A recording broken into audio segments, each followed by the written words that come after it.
Assalamu alaikum wa rahmatullah. So before we get to the actual letters from Alif to Ya, which we will be doing throughout this course, focusing on individual letters and how they're constructed, the one thing I want to focus on, a very important aspect before we get started onto the main part of the course, is what we call the Nuqta. So the Nuqta is what we use to measure the length of each strokes as well as the proportions and scales of each of the letters.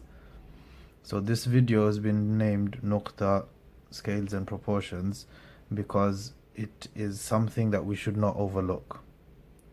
If our Nuqtas are not correct, then throughout each of the letters there will be inconsistencies. So in this short video I'll show you how to construct the Nuqta, how the Nuqtas should be aligned, as well as an example of how we use the Nuqta to measure not only single individual letters but also compositions. So firstly, I'll be using a larger qalam just to make it a lot clearer for you. The Nuqta is very simply a dynamic square. So we have, it's a square that's rotated about 45 degrees and it's on its point. Okay, this is how a Nuqta should be. I've seen people in the beginner's workshop, they do Nuqta maybe sometimes like this, which is too short. Sometimes the angle is a bit off. So can you see the top part is there and the bottom part is here? These are incorrect. The Nuqta should be a square on its point with the top part and the bottom point aligning, as well as the middle parts aligning. Okay, and when we're joining Nuqtas, then we join it from the point. So we want our Nuqtas to be aligned. So a central line goes through straight off the points. I've seen some people do one like this, then the second one they'll do like this, or they'll do it like that. Now this would ruin the line of the Nuqta, the layout. So if you can see in my example, 3 Nuqtas is this length, and this is the length of how 3 Nuqtas should be, whereas on the left, because it's not aligned properly, 3 Nuqtas are shorter than what it's meant to be. So the Nuqta, the size of the Nuqta will always change based on the size of the qalam that you use, which is why we use the Nuqta. We don't use centimeters or specific measurements, because with those measurements, if you change the size of your qalam, the measurements will also change. So the most convenient way to measure up is by using your actual qalam and the Nuqta. Okay, so similarly, if we were to do Nuqtas horizontally, we'd want to keep them aligned. Now, as easy as it may seem, to get the Nuqta, to get a hang of it at first can seem a bit tricky.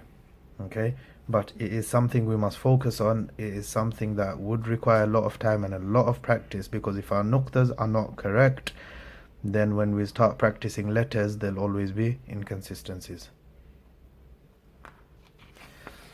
Now I'd like to show you an example of how we use the Nuqta to measure. So this was a word I wrote beforehand just to prepare for this video. It says Al-Arabi in Arabic, and this is purely just to demonstrate how the Nuqta can be used. So for example, if we start off with the Alif here, we go next to the Alif, 1, 2, 3, 4, 5, 6, 7.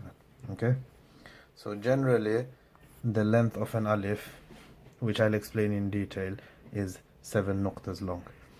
Then we have the gap between the Alif and the Lam, which is about half a Nuqta. So this is how we'd show half a Nuqta.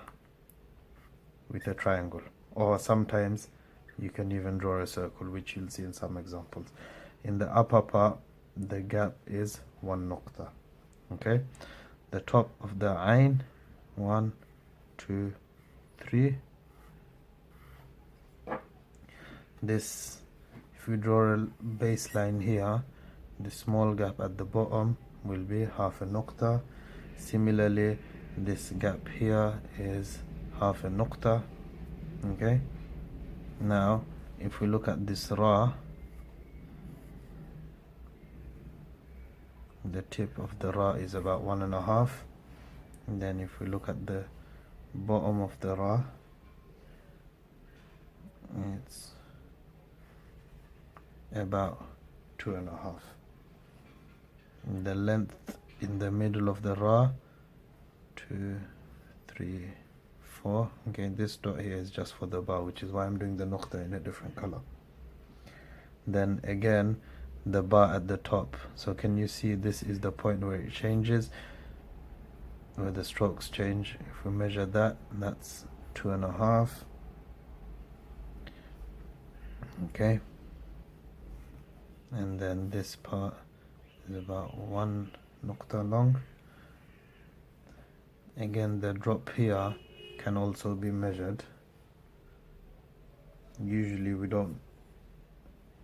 do it separately at first, and then the center of the ear is about 5 nuqta long. The space here is about 3 nuqtas, and this part here is about half a nuqta. Okay, so this is just a short example of how the nuqtas are used and why it's so important. Because if we didn't know these proportions, then we wouldn't have any structure to our writing or anything that we're composing. So this is the importance of the nuqta. The nuqta is what is used ideally to actually keep every part of our writing in proportion. Okay, so here's an example of when I mentioned that it's not only used for the strokes but also the void in between. You want balance between the writing as well as the gaps in between. So if you're joining the ba and ya to the ayn and ra, here we can see that the gap is about half a nuqta, which is similar to the lower portion here. So anything in this line that's following here, when there's a gap between the letters, the gap is consistent. And once we keep those principles in line with an overall composition, when we're writing a long verse or a long text, then aesthetically everything falls into place. Whereas if we don't keep these important rules in mind, there'll always be inconsistencies. So my advice is, ideally, before you start going through each of the letters, it is very important to get the nuqta correctly mastered. So practice on the nuqta until you're really happy with it, and then inshallah once you start doing the letters, everything will become a lot easier. Jazakallahu khair. Assalamu alaikum wa rahmatullah.